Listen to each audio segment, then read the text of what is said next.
আসসালামু আলাইকুম। আজকে এক প্রজাতির ইনডোর প্ল্যান্ট আপনাদের দেখাবো। নাম তার ফিটোনিয়া। দেখতে অনেক ছোট, তবে এদের পাতার রং আর এদের ভেতরের মাকড়সার জালের মতো বিন্যাস যে কারোরই নজর কাড়বে।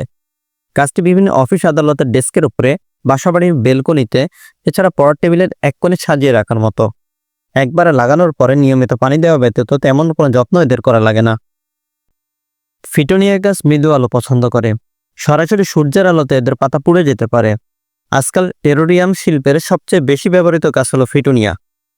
তাই শোভাবর্ধনের জন্য যাদের ফিটোনিয়া প্রয়োজন তারা চাইলে আমাদের সাথে যোগাযোগ করতে পারেন।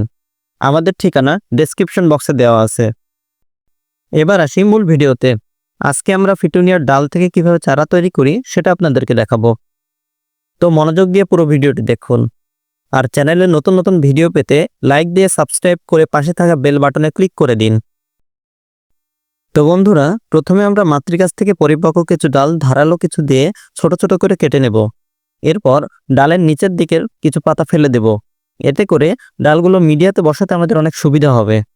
আরেকটা বিষয় বলে নেওয়া ভালো, মিডিয়া তৈরিতে আমরা 60 ভাগ বালি, 30 ভাগ কোকোপিট আর 10 ভাগ ভার্মি কম্পোস্ট ব্যবহার করেছি।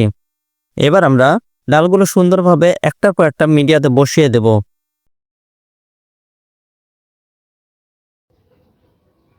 ডাল বসানো আমাদের শেষ।